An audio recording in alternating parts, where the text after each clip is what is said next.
podcast. I've been here for years. TheKidsWearCrowns.com. I finally did it. I finally edited my intro in.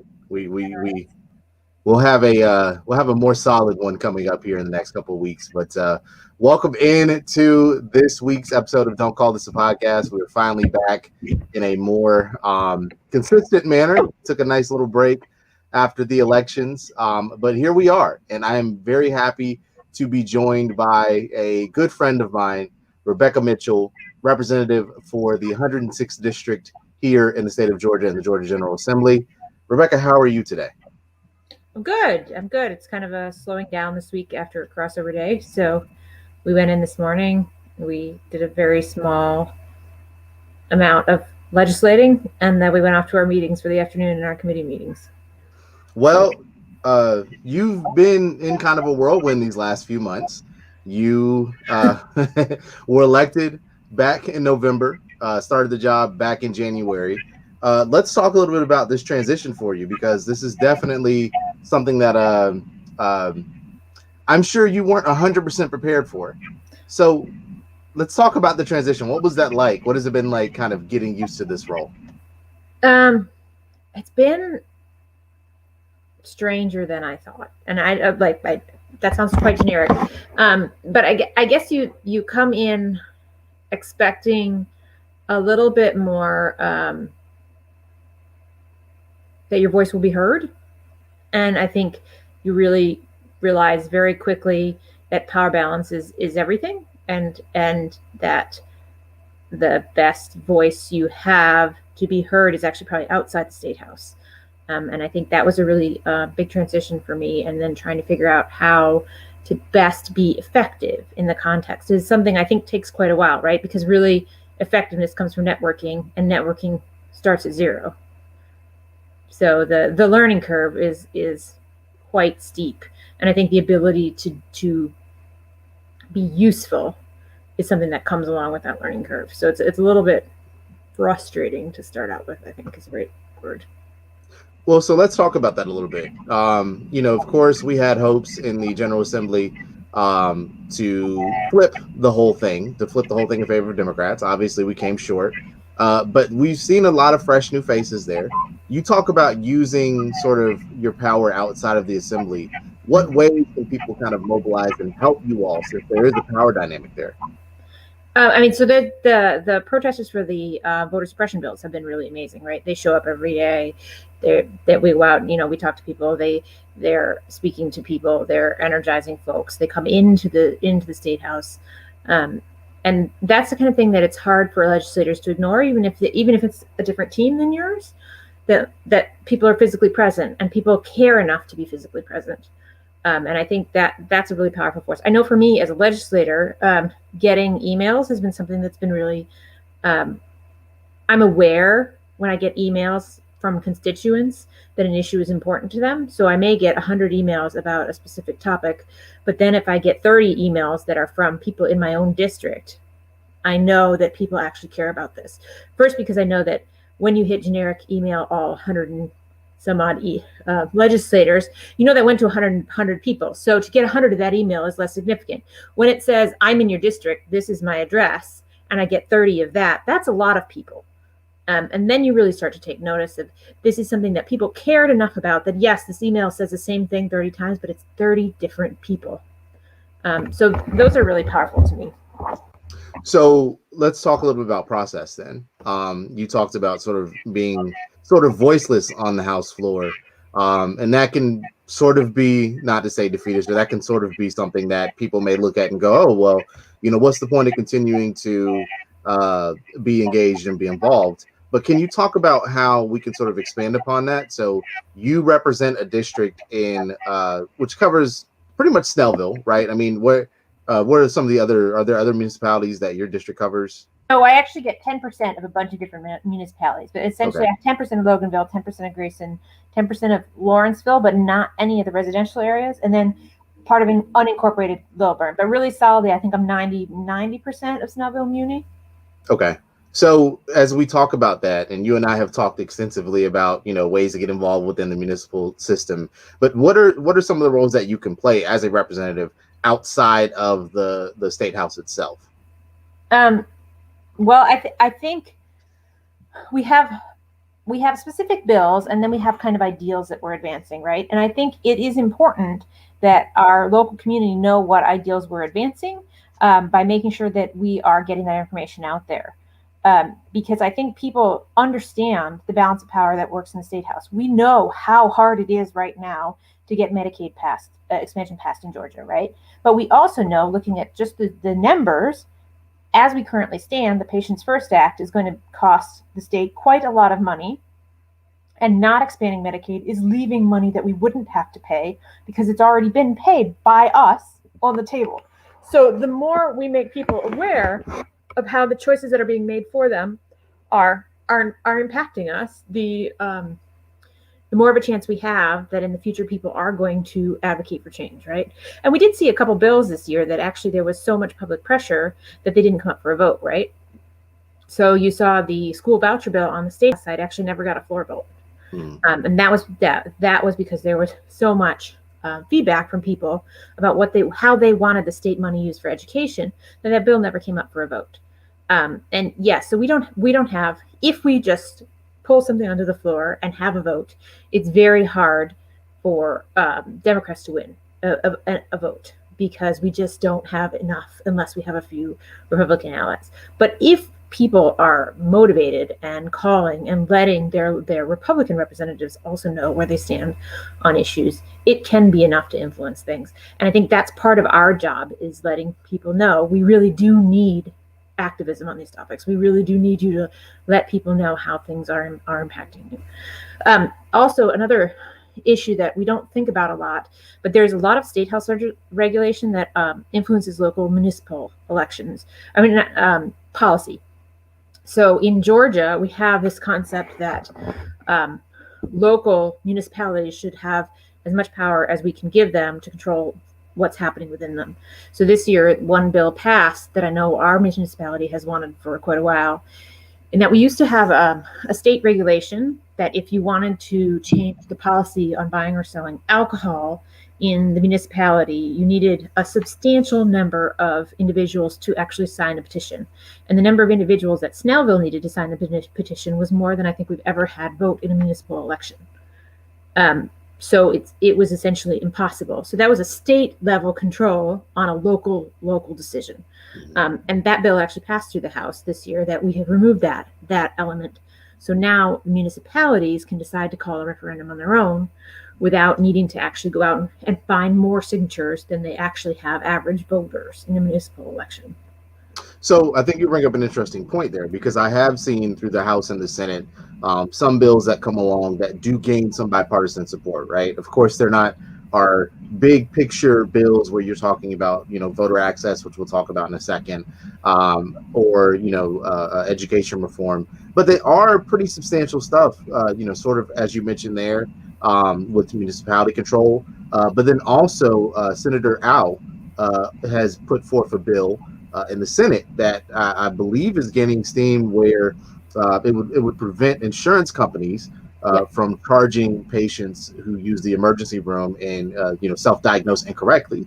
So where do you see some of that wiggle room happening? Because it's pretty obvious that big picture items, big ticket items, you're not going to have much say. But where are some of those little things that you can see kind of everyday improvements for people here in Georgia that you do feel have some room? I think things like higher education scholarships is a place where we have a lot of bipartisan support. We have the money through the Georgia Lottery to expand how we are funding higher education scholarships. We know that the way we're funding them right now is just disproportionately advantageous to wealthier students and to the white community in Georgia. The statistics are there. We know that. We also know that we can make these programs better, and there is already the money in the system that won't take away from something else to be able to do this. So there we do see bipartisan discussion, and we didn't see them come up for a floor vote on the House side, but I think we will see them come up for a floor vote next year. And I know specifically one I'm interested in advancing, which I haven't actually submitted yet, is looking at expanding the Hope GED voucher program so that more people with GEDs are able to access resources for their first year of higher ed, because I know can be a pretty substantial boundary for folks. I mean, so I think Senator Au had a good point in that she found an issue that is a pain point for everyone, right? Everyone goes to the hospital and everyone has to evaluate how, it is totally unreasonable to ask us to stand in the parking lot and ask, well, is this going to be a copay, or am I going to pay this entire visit? And I mean, I know you have young kids and I have young kids, and I have definitely, I will never forget the Kamala Harris example where she's like, and people sit in the hospital parking lot in the middle of the night with their kid and decide if they're going in. And I was like, I know this didn't happen to her, but I have 100% done that, because $350 is a lot of money. But my plan is set up so that I knew that if I walked in the door, it was $350. Whereas if I walked in the door and I didn't know what that cap was going to be, because they might say, oh, well, this was medically unnecessary, then that's a much harder decision. So I think it's really that level of problem that we do see people coming together on across the aisle. Well, let's flip to the voter suppression side a little bit. Obviously, not bipartisan. Not bipartisan. So obviously there have been a number of bills that have been pushed through the Georgia Senate that would restrict voting access. And the one that seems to really be gaining steam is, I don't have the particular number in front of me, but it's a Senate bill that would prevent everything from restrict access to Sunday voting all the way down to make it illegal to pass out water and food in voter lines. So let's kind of talk about the obvious here, because we know what this is about. We know this is a retaliation to the November election and January runoff. We see representatives and senators in the state who just do not feel that the way things stand, they can win an election. Why are these bills a problem? What exactly is the harm for people who don't quite understand what voter suppression is? Can you kind of talk them through the issue with these bills?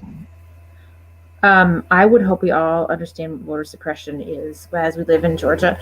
But yeah, so there were two versions of this. There's two omnibus bills, right? And basically there were 70-ish individual bills that came through and made voting a little bit or a lot harder each, right? And so one of those was saying, well, we're not going to vote on Sundays. And another one of those is saying, well, you can't have no excuse absentee balloting. So you have to have a reason to prove why you would need to vote early by mail. And another is this, you can't hand out food and water in lines. And originally on the House side, one of the restrictions was potentially that early voting would be open 9 to 5. It's 7 to 7 now. But each of these in itself makes it slightly harder for people to vote. And if you look at the distribution of people and you ask which people does it make slightly harder to vote for? Well, when you eliminate Sunday voting, we know that of the days of the week, on Sunday, we see more Black voters. So by eliminating Sunday voting, we make it slightly harder for that portion of people to vote, right? So when we're looking at a series of these aggregated into an omnibus, you can see a fairly large effect. And in Georgia, we're razor thin, right? We don't see wins at the state level by 200,000 voters, right? We see those by 30,000 voters or 14,000 voters. Wasn't that what Trump was? So it makes a very big difference in what our state looks like if we can implement a series of small changes. And I think this is the real concern, is you can pitch any individual element as saying, well, I'm really focused on this very narrow element. Well, some of them you can see as people focused on a very narrow element that they believe will improve security. It is really hard to argue that stopping people from fainting because they're standing in an 8-hour line and giving them bottles of water is going to somehow make the election better. It's not. And the argument on that one is, and I saw it today actually, the argument was that people are partisan in when they're coming to hand out bottles of water and snacks. However, we also have separate electioneering rules. So the official code of Georgia is clear that you cannot try to sway people's votes when they're in line already. So that's already covered in law. And really what we're purely doing is taking away the ability to give a bottle of water and some snacks to a family. And I mean, I know we probably voted early at the same place if you went to Lenora Church Park. No, I was at the fairgrounds. Oh, okay. Well, so you picked a better choice than I did. But Lenora Church had 8-hour lines at one point. And I mean, I watched a family because I went and I actually brought my absentee ballot to drop off during that time. And I watched a family there, and the mom had a baby that couldn't have been more than 2 months old, and 2 children that were maybe 5 and 7 there with her. And they sat, they waited in that line.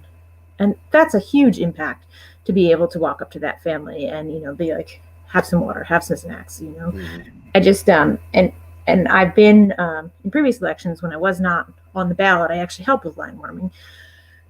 And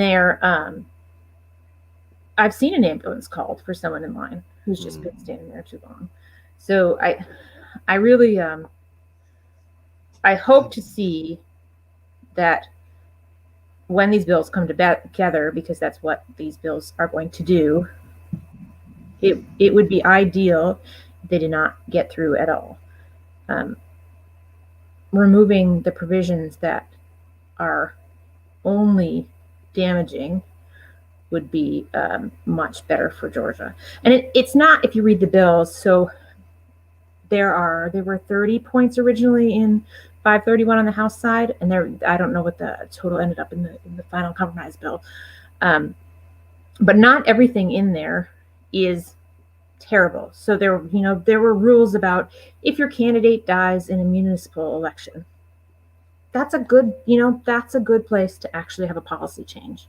It's not impossible to make election rules that are beneficial. It's just not what seems to be being prioritized right now.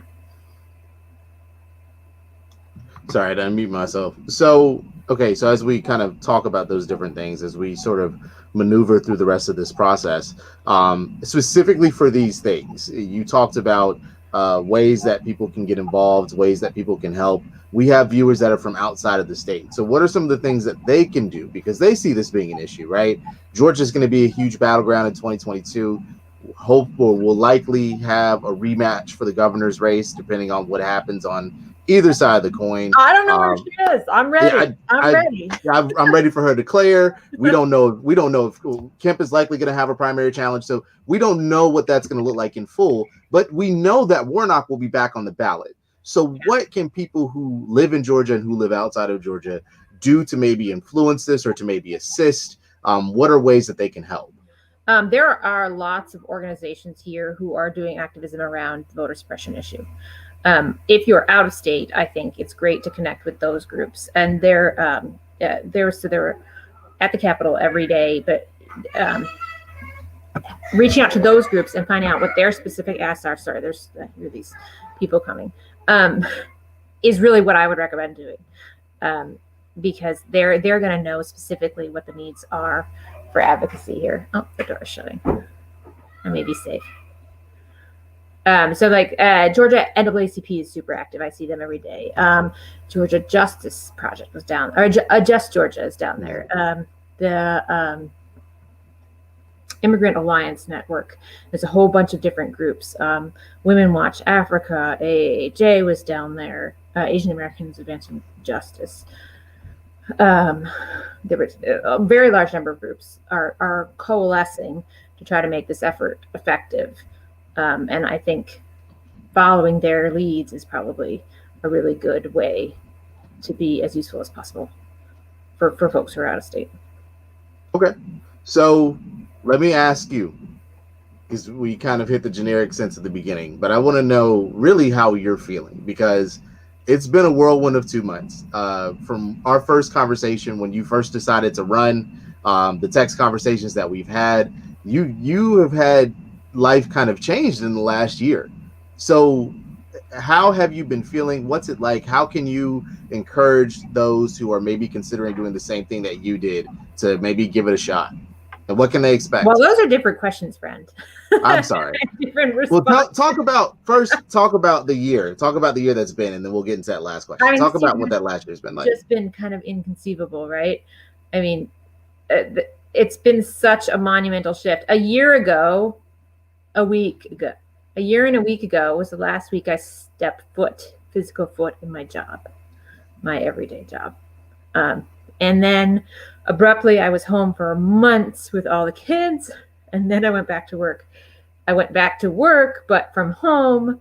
And then I got elected, and then desperately trying to get all the information that I needed to be in any way effective at the start of the legislature was December. I mean, like this year has been a moving train from start to finish. And I don't think anyone has not been on a moving train this year. But this last couple months has been just absolutely exhausting. And I think the strain of trying to integrate into a system that you don't know yet is one that everyone who started a new job this year is feeling. But this job doesn't stop a lot. As far as people who are thinking about doing what I'm doing, I mean, we need you. We need you. We don't have the ability to affect the kind of changes we want to affect without you. And we know that.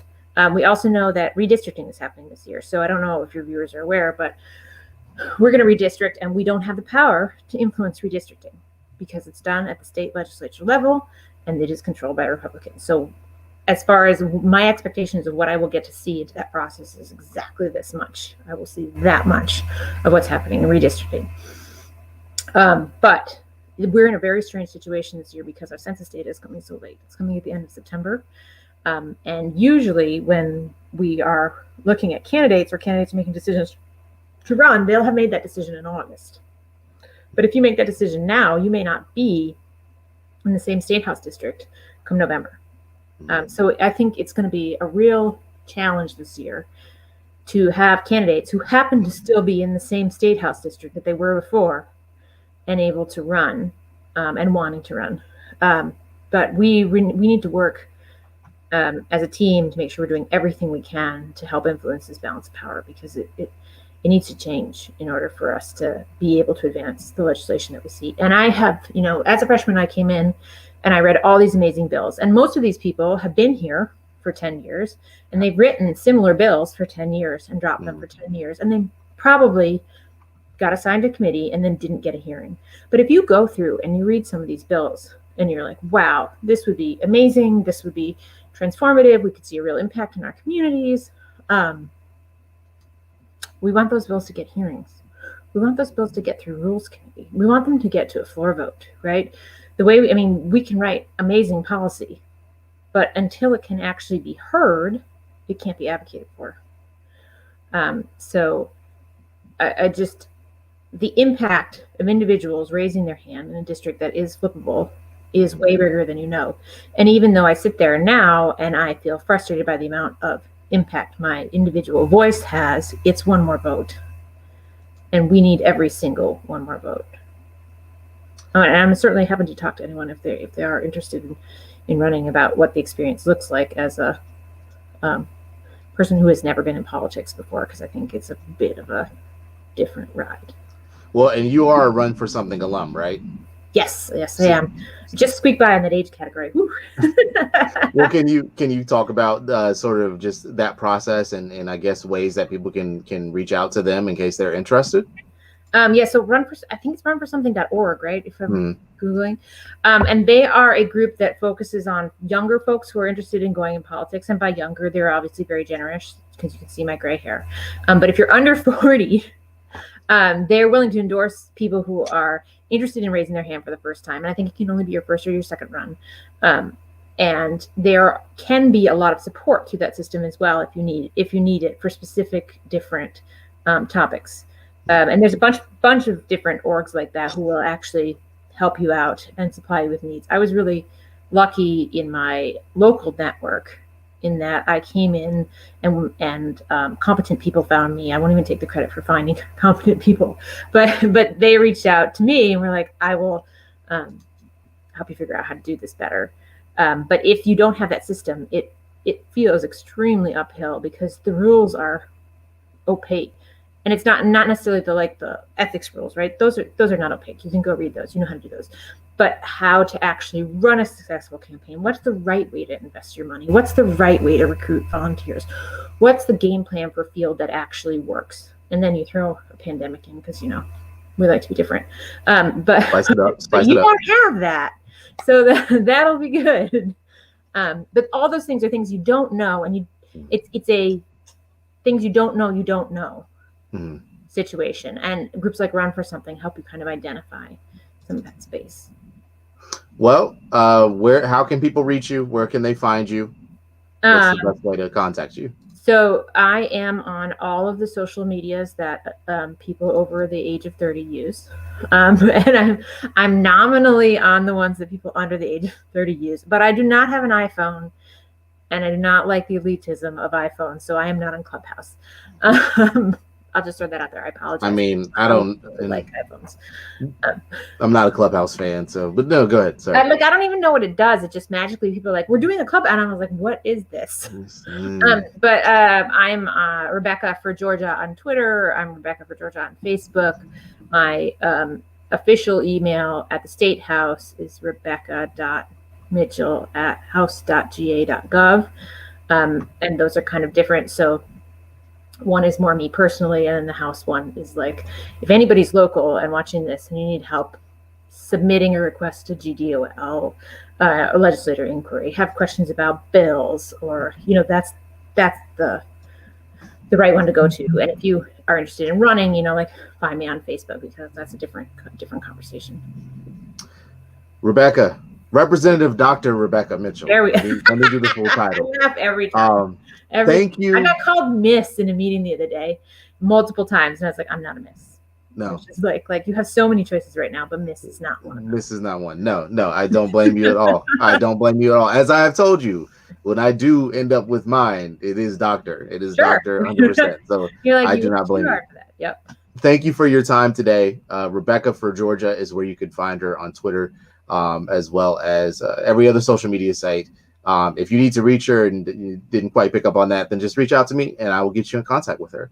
We are going to take a quick break. When we come back, myself, Ron, Brandon, and Courtney, we're going to talk about the American Rescue Plan that's recently been passed and what you can expect from it. So Dr. Mitchell, Dr. Representative Mitchell, just like we have to do that with Warnock too, but yes. Thank you for your time. We appreciate you. Here's the directions confuse me. So I'm like, are you Senator? Like, what's the ordering there? Right. Is it Senator Reverend Warnock or is it Reverend Senator Warnock? Right. Yeah. There must be rules. We should know this, but we have to figure that out. Yeah. Thank you. We appreciate your time. You have a good one. All right. No problem. Bye. All right. As I mentioned before, we'll be right back with the rest of the show. Natural Roots by Smoot believes that you can achieve amazing results for your hair and skin by using what nature's already provided. With beard balms and oils and hair and skin creams made free of manufactured and artificial chemicals, the results speak for themselves. Try their lemon peppermint hair and skin cream, 4 ounces for $9 or 8 ounces for $18. Try a set of the Cedar Forest beard balm and beard oil for $12. Natural Roots by Smoot was started because he really believes that you can achieve amazing results with your hair and skin by using what nature has already provided. Learn more by going to naturalrootsbysmoot.com. That's naturalrootsbysmoot.com.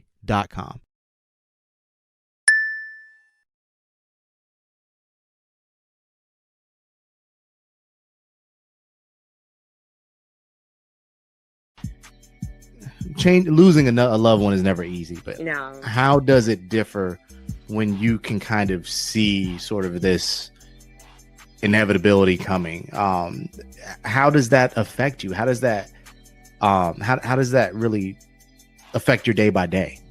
Yeah, like I said, I never not had a mom. I had always had a mother.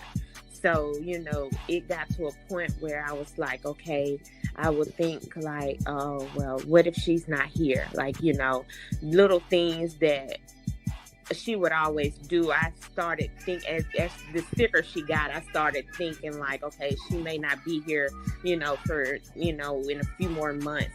And I mean, I came to terms with it, but then I also was like, my mama's not going anywhere. She's not about to leave me. So it was kind of like a tug of war. And what's crazy is my mother kept all of our birth certificates and social security cards. Like all of our information, she had a file cabinet that she would have locked. And you know, she would have like all of our important information, like life insurance and all that other kind of stuff.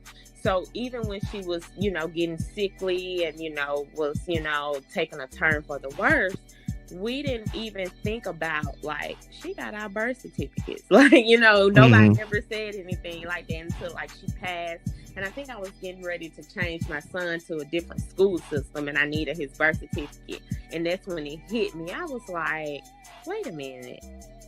She got out, but like her birth certificate is locked up at her house, like that kind of stuff. And it was, you know, it was an adjustment. Like when I got ready to register him, or even now still, like when I get ready to fill out my emergency contact, you know, I'm so used to putting her name there. And it's been, but she passed in 2015. So I still sometimes catch myself about to write her name as the emergency contact, you know? So it was an adjustment, you know, we kind of knew it was coming, but we were in denial about it. We've got to engage. Democracy is a grind. It's hard work, but we all have to roll up our sleeves and get involved. Vote every election. 2020 November, it's huge. There's so many implications nationally for the state of Georgia, for the county of Gwinnett. We're electing a new DA, potentially. The sheriff position is being elected upon, several commissioner positions, the chair of the county board. It's just a huge time, and we have the ability to really influence these elections, but it's going to take us all getting involved. No excuses.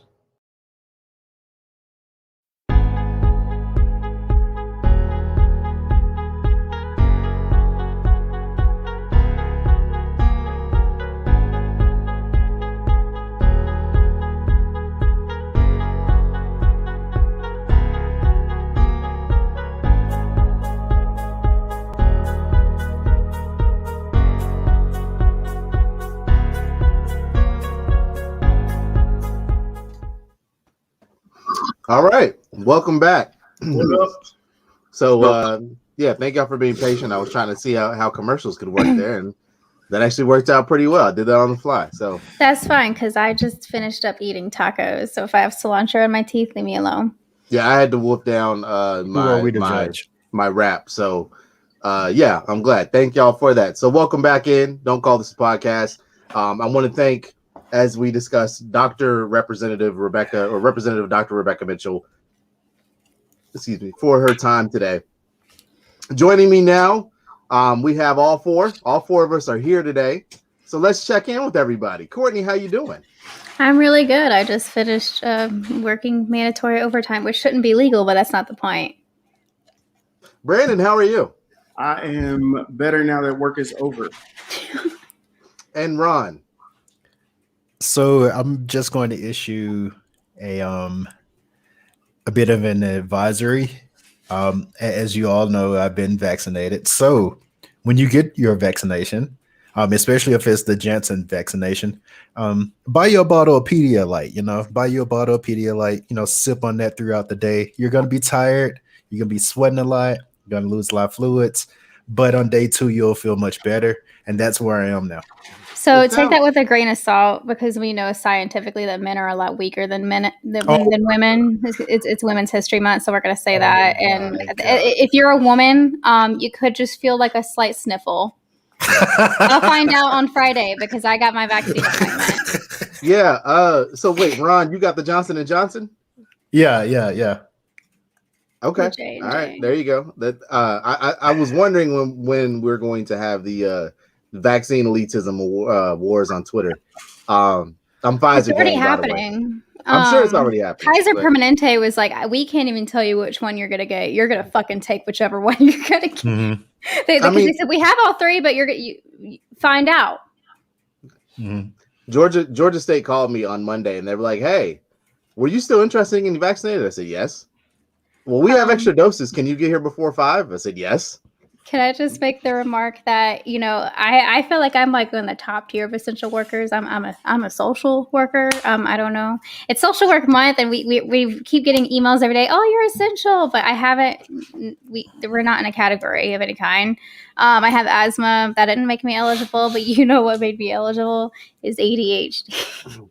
So if you have ADHD in the state of Georgia, get you a doctor's note and an appointment ASAP. Do not feel guilty, because some people feel. No. I'm not saying. Do not feel. Get you a vaccine. It's not like It's not like you're like the rich white people and driving into minority neighborhoods to take it.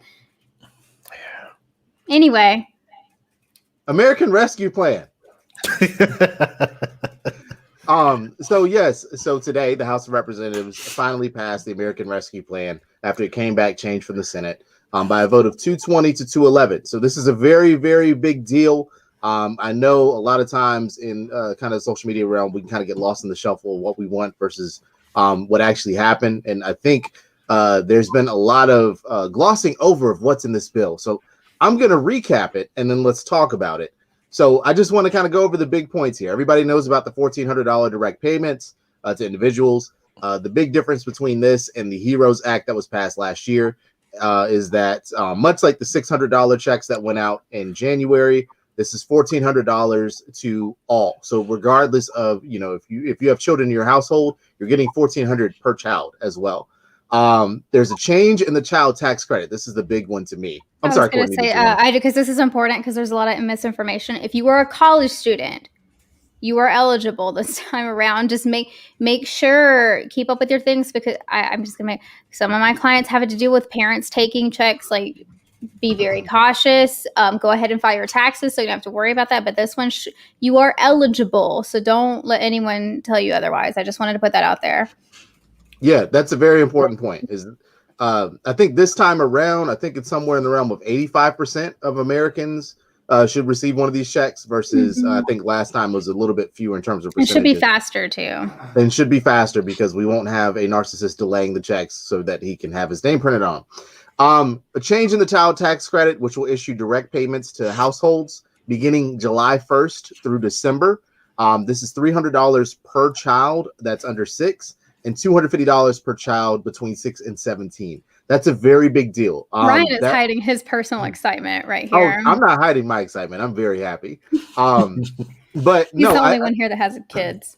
According to the Center on Budget and Policy Priorities, this alone will lift 4 million children out of poverty. I don't know about y'all, and as we discussed here, I am the only one here with kids. But I'm going to clarify this in a second, B. Will. But the way that this is supposed to work is that you'll get a direct check. It's basically like a miniature version of UBI. And what's happening here is that when this is implemented, it's going to be implemented for the back half of the year, so that parents can, on tax returns next year, get the credit. Excuse me, I'm sorry. So parents next year can get the credit for January to June. The goal is by the next round of reconciliation, this is made permanent and it becomes a permanent thing that happens every single month of the year. So this is not the whole year. When this goes into the effect, it's going to give the IRS time to set up these direct payments that will happen. But they will start July 1st is when parents will start receiving those. To continue, do you know if they're taxed? Because I know you said kind of, so with these credits, people aren't going to have to claim it as income on their taxes, or no? No. This will be part of the in the regular way that if you're a parent right now and you get to claim the tax credit for children, which I think is like $2,000 per child. This will be something that that essentially is claimed in the form of a direct check. And so next year, hopefully, or next year when you file your taxes, you'll be able to claim the first 6 months. So instead of getting, I think $3,600 a year is what they're going to, you'll get $1,800 in credit, and then you'll have $1,800 directly paid per child. If they want to end this little, birth deficit slump, then that's a way to do it. I'm serious. Like this, like they're stupid, so they're not going to keep that up. But like, if you want people popping out them babies to keep that good Social Security fund going, which it won't anyway. But like, you got to encourage people to have kids right now, and I don't know much better ways than the tax credits. Now, $300 a month, a lot of people might hear and go, okay, that's not a huge amount. It is if you have, it is for one child, if you, depending on, what a parent makes. I mean, that little boost can be helpful. But even if you have multiple children, like I know in my situation, I'm going to be able to put my son in daycare. It's like, do y'all know how expensive daycare is? That people don't think it's a lot. Like that could cover someone's entire daycare bill, depending on what kind of daycare they're sending their kids go to. Because I mean, around here in Gwinnett County, it's like $180 a week to get a decent one. And if you want to talk, a really, really good one, you're talking about $500-600 a week. So $900 is nothing to sneeze at. So to keep it moving down the line, $350 billion in state and local government aid for budgetary cover, $14 billion specifically for vaccine distribution to state and local governments, $130 billion to elementary, middle, and high schools to assist with safe reopening, $50 billion to small businesses, $7 billion of which will be for the Paycheck Protection Program, $25 billion to small and mid-sized restaurants, subsidies for the Affordable Care Act, which will expand access to middle class and upper middle class families, as well as expand the subsidies that lower income families receive, COBRA coverage for 2 years for those that are unemployed and recent released, and then of course the unemployment insurance expansion, which will be $300 a week, but will waive the first $10,200 in benefits as tax free. Which is huge, because if you've received unemployment, I'm going to jump in a lot because I guess the benefits thing is my forte. If you've received the taxes take out a huge chunk of unemployment, and it makes no sense. It's like, this is government money. Why are they taxing it anyway? But let's just say, like, one person, the max benefit amount is $365.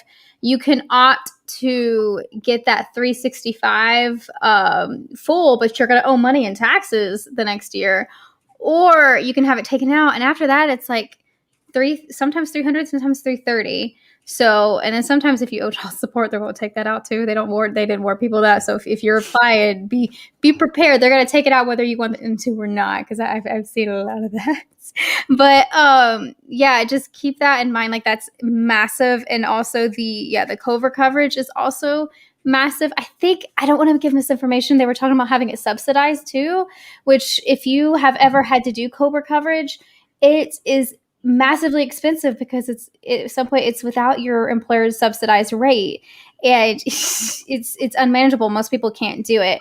I will say, can I just add, because Georgia's one of these states that with this extra state funding, they're not fully expanding Medicaid, but they're adding some provisions. So if you weren't eligible for Medicaid before, I would say around summertime, check your eligibility provisions, because some of the state funding is going to that. I can't speak for many other states, but if Georgia's doing something similar, I would say that other states probably are too. So it's a massive bill. It's not just $1,400 checks. Again, this is just my thing, because I've been reading up on it. It's just gonna make my life a lot easier. And it's not only that, like food stamps, it's subsidizing that. Like some people, let's just say, because your income and if I go into long of a tangent, let me know. If your income and expenses, they affect your amount. Like if anyone says like, oh, this 2-person family is getting $800, they're liars. Just block them. But let's just say you're only getting $100 because your income, it would actually subsidize you to $355.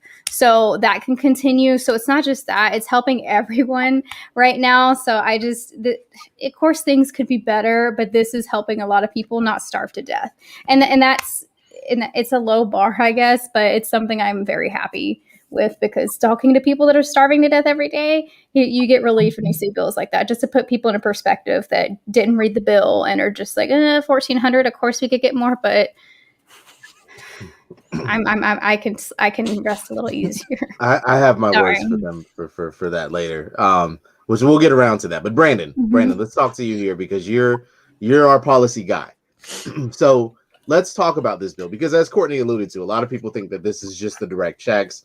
They don't really understand what took so long. So can you break down the process of this bill and what is so significant about it? I think you covered the significant parts. One of the things I wanted to mention was the $8.5 billion for provider relief program, which will assist rural healthcare providers. That's huge. I don't think people talk about that enough. Another thing, this you talked about this, but the child care providers at START programs, it'll provide early childhood education and health and nutrition services to low-income children and families. I think it's huge. So I mean, this bill is massive. It's one of the largest stimulus bills to ever be signed into law once Joe Biden signs it, I guess. I mean, it's a huge deal. The Americans have been hurting for the better part of a year now, and the fact that we have just gotten to this point with $1,400 checks. I mean, you think about other countries like Germany and a lot of other European countries. They've been giving those amounts for every single month. Go ahead, Courtney. I was going to say, I actually was a little bit shocked because I have a friend in Germany. That is it for people that are unemployed. Again, this is a perspective thing, but they haven't gotten direct stimulus checks like we have. In Germany, at least. But unemployment, they're getting like that $1,200 a month equivalent. So,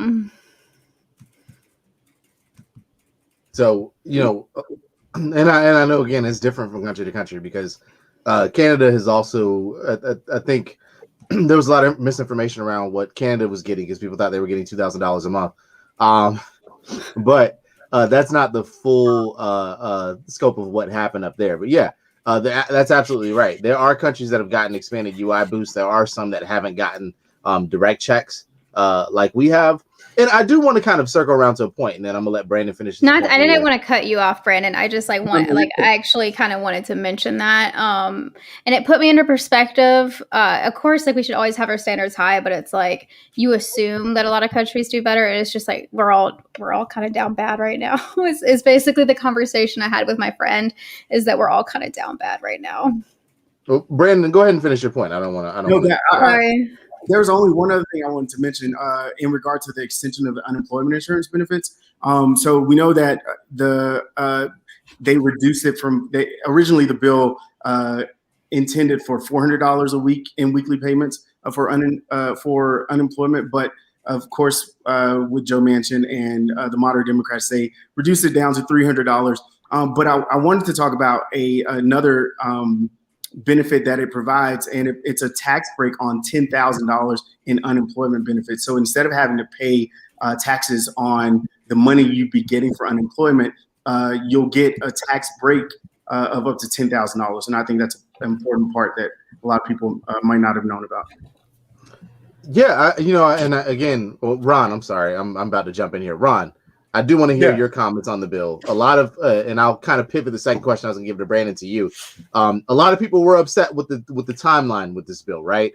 Another crucial part I forgot to present is that there will be no taxes on any student loan forgiveness, which is setting up for something bigger, but we'll talk about that later. So, Ron, can we talk about the timeline of this? Why did this take so long? And why are we getting this in March when it was technically promised on day one, quote unquote? Well, that's because the pathway, and you mentioned this before, Ryan, was budget reconciliation. So, of course, that took a lot of time to churn out the details.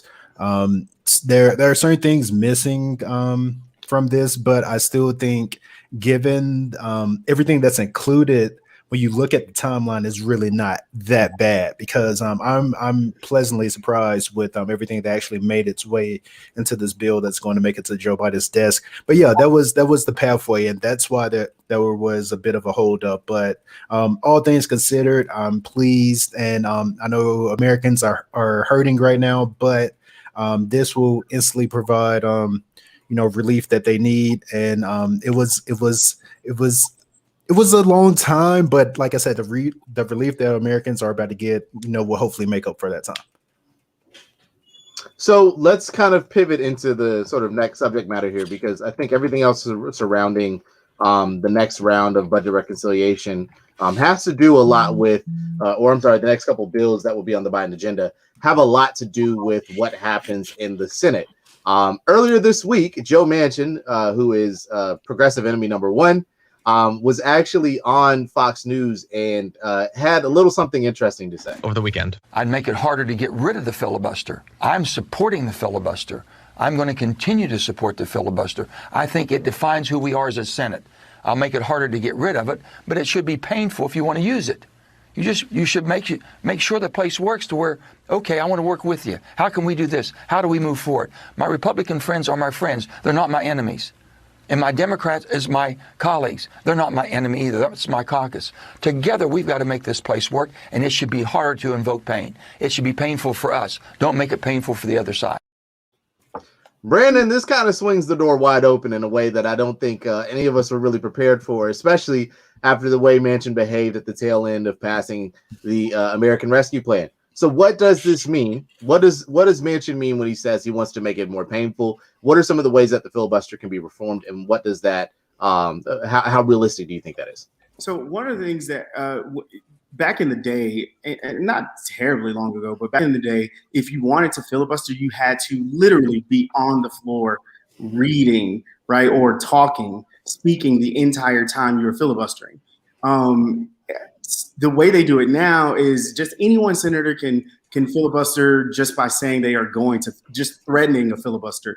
So I think what he's alluding to is one way in which you could change the filibuster, and by requiring senators who want to filibuster to go back to the floor to literally speak for the entire duration of the filibuster. Once they're finished speaking and they no longer have the floor, that filibuster is done.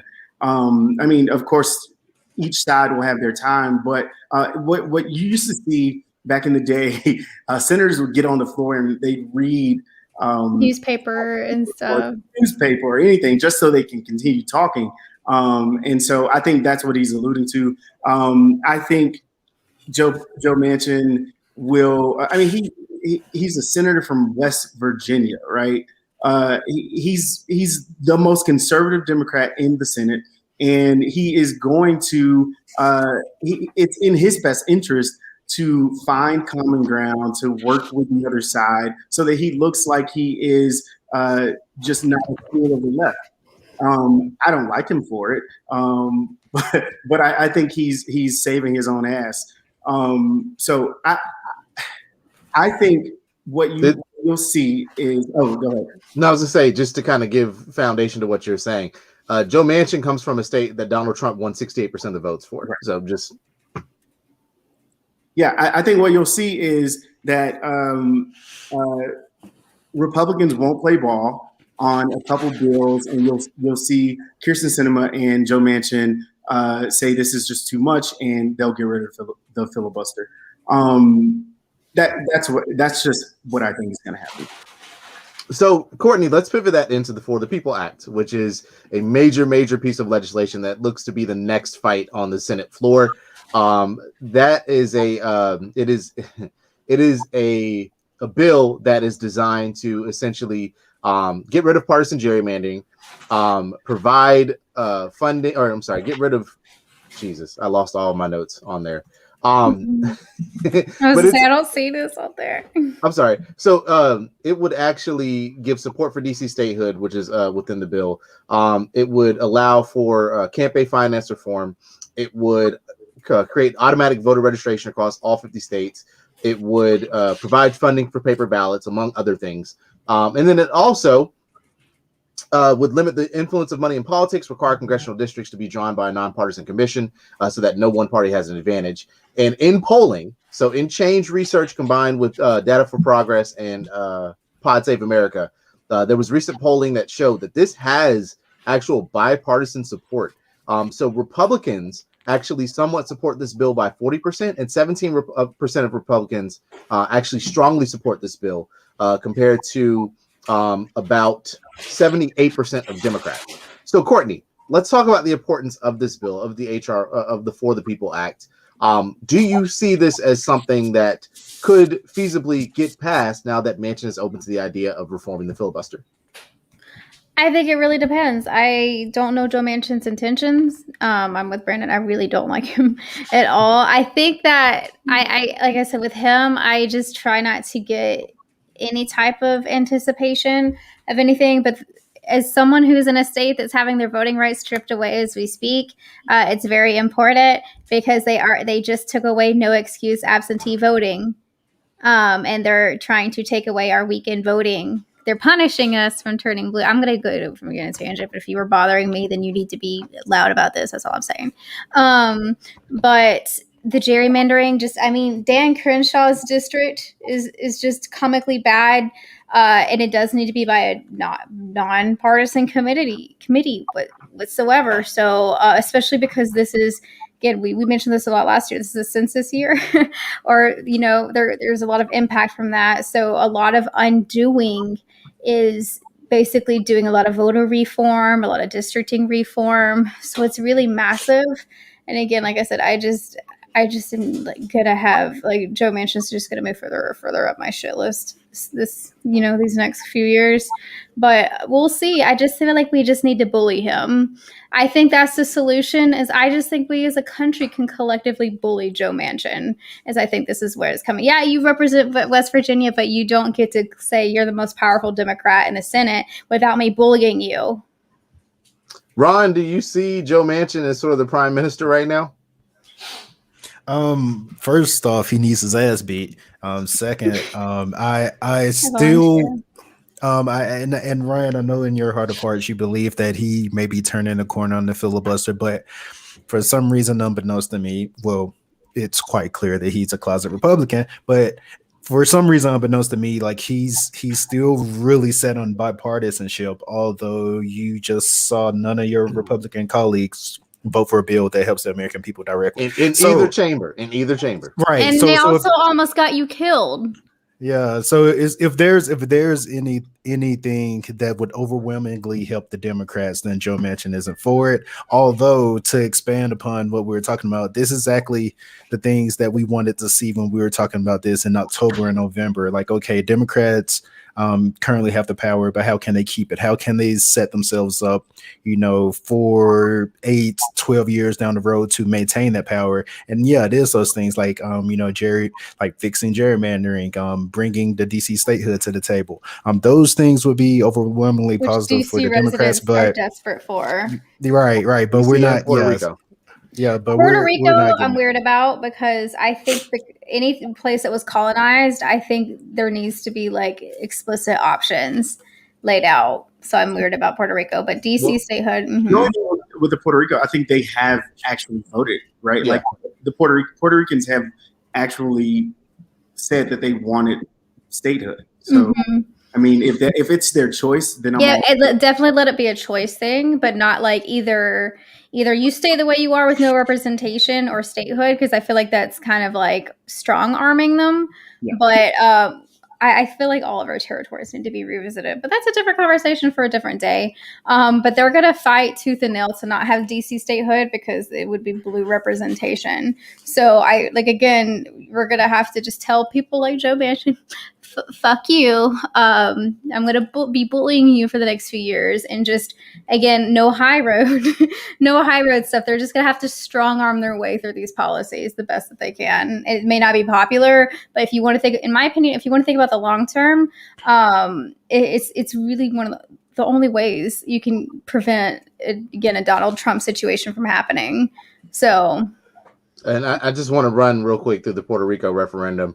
The last one they had before 2020 was in 2017, and they only had a 23% turnout. That was the big issue at that point in time.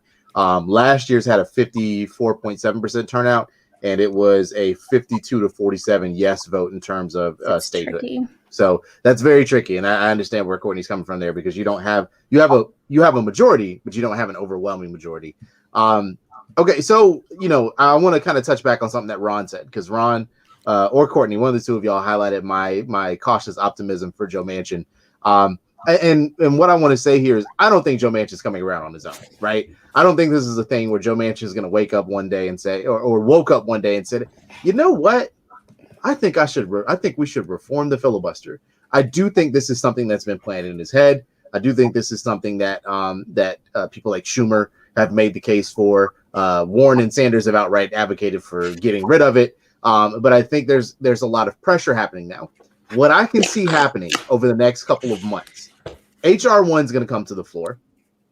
HR1 in the current filibuster rules is going to be dead on arrival because it's going to be filibustered immediately via email from some clerk for one of the senators. We'll just go ahead and say probably Graham.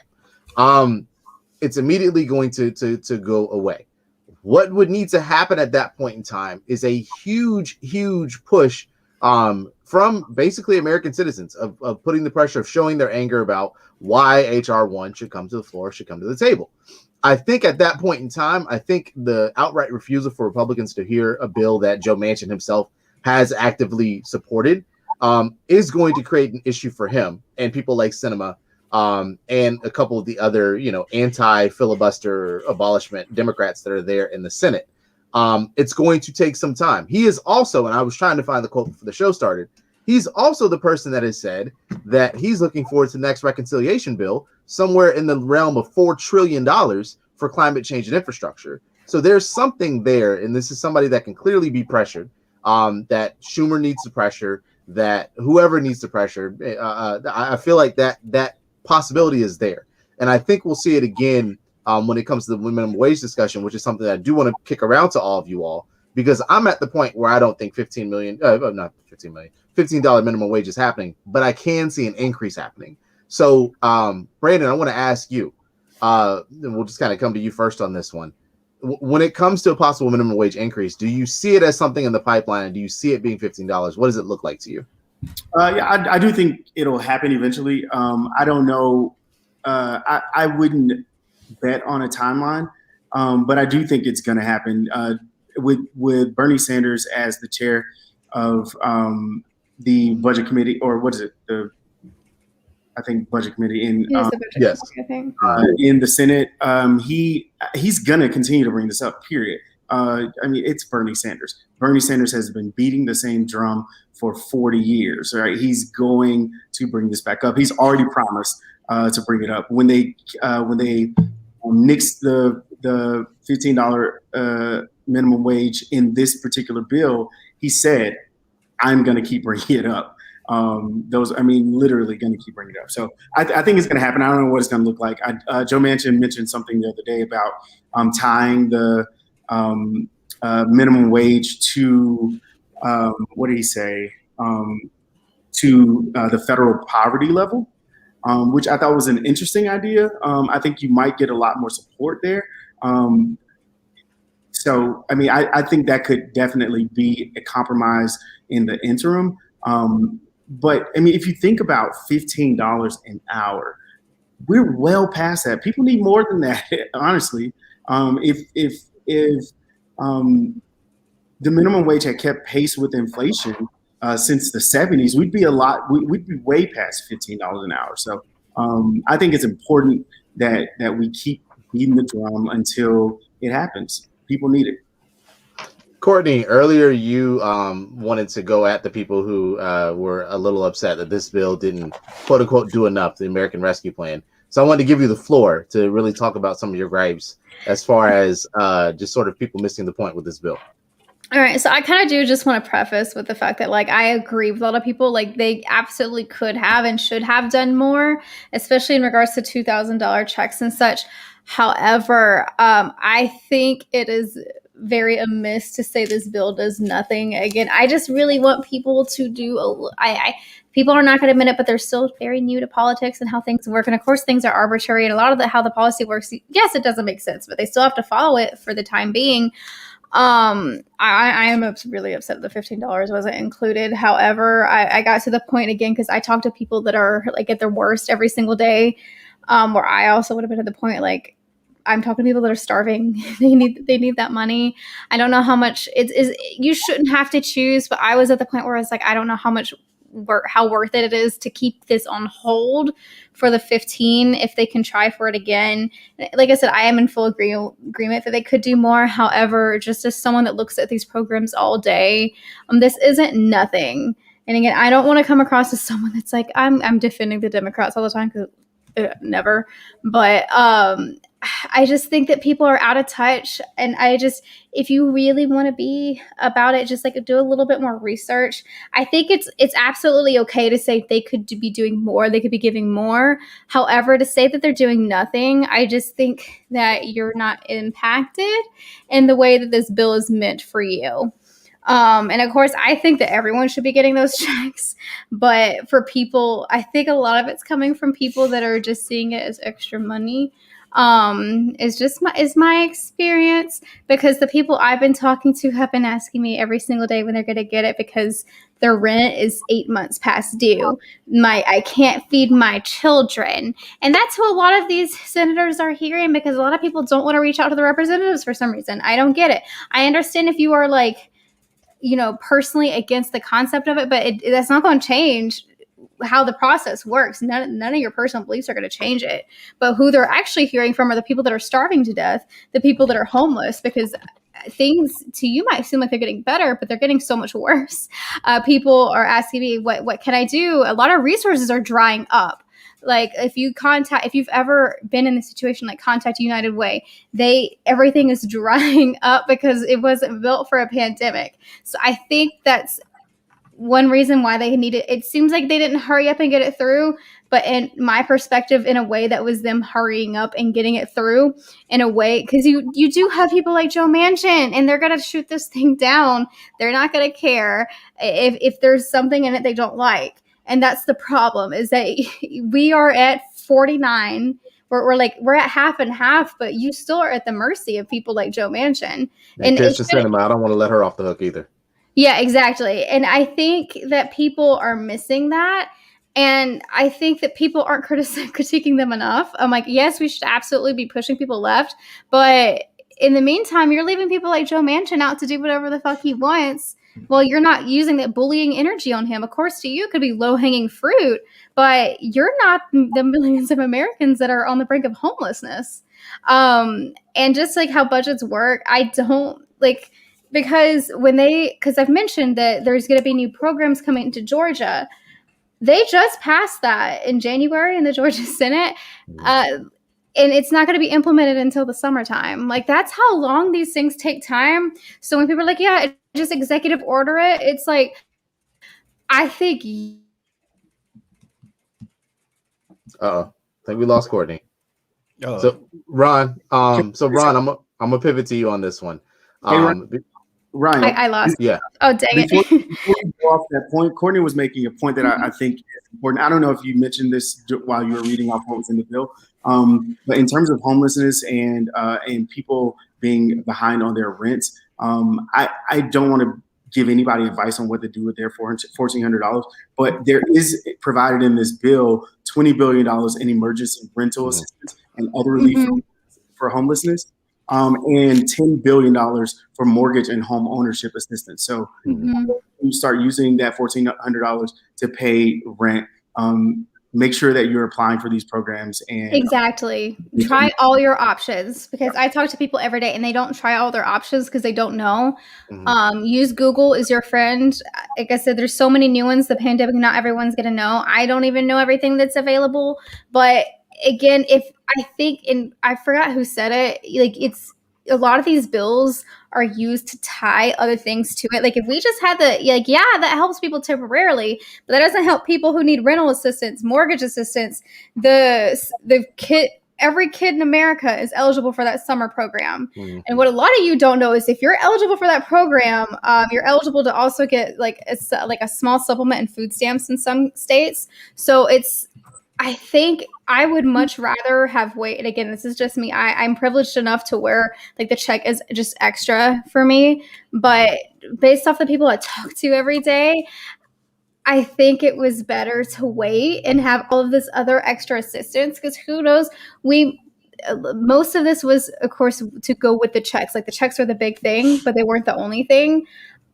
I don't know if we would have gotten all of these things if it wasn't for those checks being tied to it. So a lot of things have to be strategic. And of course, I'm not defending the Democrats. I just want people to do a little bit more research, because to me, again, because my job, you come off as a little bit privileged when you say who cares about this other shit? Pretty much, it matters. A lot of it matters, and a lot of it's procedural things. I don't want to be mean. I just don't think people actually know what they're talking about. And I could be wrong. It just a lot of the times it comes across as that when you didn't read the bill, like I didn't read the whole thing, but I read like a lot of parts. I think Ryan probably read the whole thing, knowing Ryan, I didn't read the whole thing, no. But she probably came the closest out of everybody. But I just want people to kind of check yourself a little bit. Like, you may be frustrated, but are you frustrated are you actually frustrated for the people that are impoverished right now, or is it just because you didn't get your money? I'm going to end it there because I'm going to keep going on and on and on. So, Ron, I do want to kind of toss to you for the end of this here.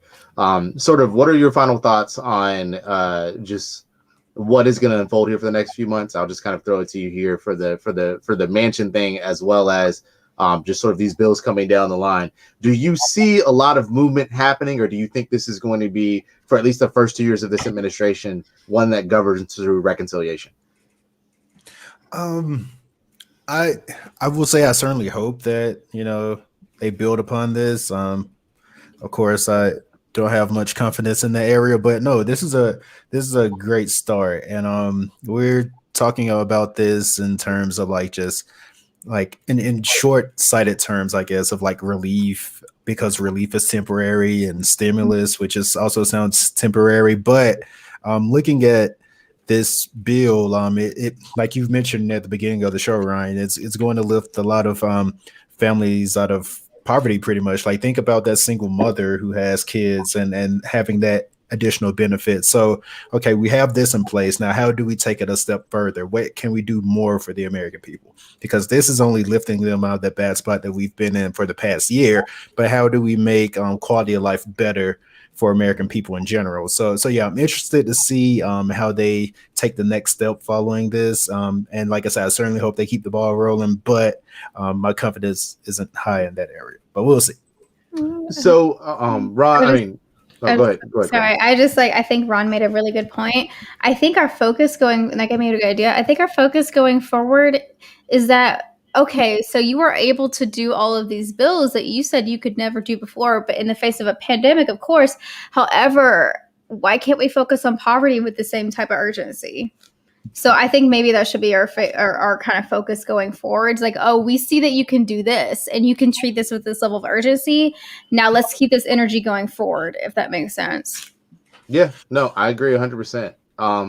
Brandon, I want to ask you before we get out of here.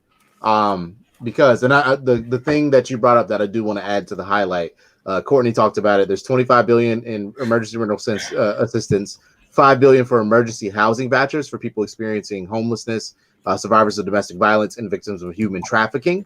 And then there's also the increase in WIC. There will be an increase in WIC of, I think, $35 per month for at least 4 months. And then, of course, the low-income home energy assistance program to help families with home heating and cooling costs. So those are also things that I just forgot to mention. There's a lot in this bill.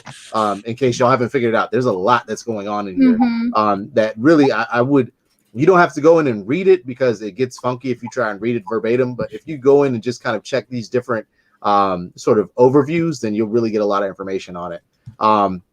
I will say, like, people were mocking, like, oh, most progressive bill since FDR. And I'm like, yes, that's a low bar. However, like factually speaking, that is correct. Like, I know people were hee-heeing, ha-haing, but I don't think you understand, like, how, like, conservative this country is as a whole. That, like, factually speaking, when you look at bills from the past, this is the most progressive bill that we've had. It just took a pandemic for it to happen. Unfortunately, last time it took a freaking depression. So like it like, I get it. Like, that's a super low bar, but factually that's correct. For the People Act needs to happen. It needs to happen for momentum to continue. Brandon, along those lines, I want to highlight because we've had a few recent announcements of retirements of GOP senators. So I want to talk about briefly before we go this 2022 and how it's shaping up, because now Richard Shelby has announced his retirement, but we know that's going to be a Republican seat. So I'm just ready to see him go. But along those lines, we also have Roy Blunt. Senator Roy Blunt has announced that he will be stepping down and retiring. Of course, Portman from Ohio will also be stepping down, and that goes along with Pat Toomey, who has an open seat, and Ron Johnson. So there's 4 seats that are going to get some particular interest next year. Do you see that possibly shaping out in Democratic favor? Because of course, there are a couple other blue seats that are coming open too. Yeah, so the math favors the Democrats in this in 2022 in the Senate. I think the GOP has way more seats open that are open this time around, plus those that are retiring. So it's always tough to beat an incumbent when you have 5 of those incumbents saying they're retiring and the math is already not in your favor. I think it's going to be pretty difficult for them to retake the Senate. I am less optimistic about about keeping the House, although with no single Republican voting for this bill, I do think that Democrats will have a great shot. So I don't think the Republicans stay back. That's my prediction. All right, we'll keep up with that as we go along to the next year. Ron, we haven't let you get a lot in edgewise, so I want to let you get your final thoughts before we go. My final thoughts. Get vaccinated. Do it anyway. Like. Look. I'm gonna lean into this. As I say this, I was having a discussion with someone the other day, and they felt guilty about being on the list. But I was like, no, think about this. Think about all the people in the face before you who don't want that vaccine. Yeah. Those doses need to go to someone. So don't feel bad about that. Just remember, folks, we're almost there. We are almost there. We are almost there. So yeah, get that vaccine. Drink lots of fluids, and that's all I got. Courtney, your final Sorry, thoughts. I was choking on Sprite, so I'm okay now. Glad you're okay. I was like choking too hard. I was like, I can't even get to the mic right now. To add to Ron's point, get vaccinated. Again, I'm getting it because I have ADHD. Do I feel bad? No, because statistically, I'm higher chance to get it. Do I feel bad? But also think about the other things that should make you qualified for that vaccine, but don't. That's what I said. As long as you're not like driving to like a low income minority neighborhood, don't do that because that's wrong. Don't steal it from neighborhoods that need it. But other than that, it's any means necessary to get these vaccines because there's a lot of anti-vaxxers out here. So I talked to one of them yesterday. Brandon. That they've hit it home for me. It's get the vaccine, period. Like, I mean, you can't convince me, no matter what your excuse, that you have a good one to not get the vaccine. I mean, don't get me wrong. Black people have been, if you look at healthcare in this country and how Black people have been treated, you think about the Tuskegee experiment, right? There are reasons for Black people to be skeptical. I get that. However, I beg you to please get this vaccine because you're the ones who are dying most. We are the ones who are dying. Get the vaccine, get the vaccine. My final thoughts before we get out of here. What I will say, just kind of, I want to pick up on something that Courtney mentioned earlier in the show. But when we say that it kind of seems like a lot of people aren't well versed in what's happening, we're not trying to talk down on people, right? None of us were really, well, except for Brandon. 3 of us were not as well versed on politics as far as 5 years ago, right? I know I wasn't. It wasn't really until Trump looked like he had a chance to win that I started getting more versed. Of course, I did work on a political talk show almost 10 years ago now, but I didn't really pay attention because it was a conservative talk show. But anyway, I want to encourage people. It wasn't much. I had to make money. I want to encourage people to really dive in and do research and to understand that it's okay to not know something, right? That it's okay if you don't know the answer to something and to ask questions. I saw a lot of people today asking the question, why does Biden have to wait till Friday to sign the bill? The answer is that White House staff has to have to look over it, make sure it's all grammatically correct as well as sound before he can sign off on it. And what they're projecting is that that'll be ready by Friday. And so, it's just little things like that, that if we take a second to understand something, to research something, to look and dive into the question that we're asking, we can find an answer that is actually correct. When people are upset that budget reconciliation is taking 2 months to happen, I didn't understand budget reconciliation until back in November when they were saying, hey, if Biden wins and, we only have this many seats, this many Democratic seats, budget reconciliation is going to be the way that it has to go. So start reading on that stuff and be more well-versed so that as we continue to advocate for these progressive policies, we can actually sound like we know what we're talking about. Okay. So that's the thing that I want people to know, because it's okay. Like, there's a lot of people out here who are like, people make fun of folks and call them cosplay socialists or cosplay communists and all that kind of stuff. But there are people that really have a belief system that they really think that this country should follow. And all I ask of you is to understand the way that things work so that you can change them. You can't change any rules if you don't understand what the rules are. Okay. So that's all that I'm saying, is that do research, learn more. I'm like Courtney. I'm not trying to defend the Democrats because I like them. I defend them when stuff that's being thrown at them is incorrect. Exactly. Like, there's plenty of stuff that we can bully them for. Like, that's what I want people to know. And then, because I can, my mom tells me, and she's right, sometimes I can come across as mean, but it's just because sometimes people need that meanness. It's okay to not have an opinion on everything, especially if you don't know. Like, there's a lot of issues where again, especially if it's a white person, I feel like it's not my place to have an opinion in it. Right. So there's a lot of maybe it's just like, maybe it's time for me to sit this one out. I think a lot of people need to do a lot of that, especially since if we're all kind of newish to this. I think it's okay to admit, because even I was in the group chat, it's like, hey, before I get confused, is there a reason why we have to wait 2 days? And Ryan's like, yeah, I looked it up. It's because the White House staff has to do this. I'm like, okay, then I can give some grace to it because it makes sense. So I just want people, like I said, you can believe that you have your own belief system. I just want you to do reading that's not just theory and not just what people on Twitter are saying. That's all I'm saying. Thank y'all for your time today. It was good to have the four of us back together for once. Hopefully we're going to be back to doing this weekly. It just depends on what things are looking all like. Vaccinated squad. We'll be a whole vaccinated squad, and we can all hang out again. I can go and just drop my kids off at Courtney's house. Because I'm going to claim them as on my taxes. That's what I'm going to do. You try that. All right. You'll have to figure that out with Jess. All right, everybody. Spotify, don't call this a podcast. Apple, don't call this a podcast. Radio Public, don't call this a podcast. We will see y'all next week.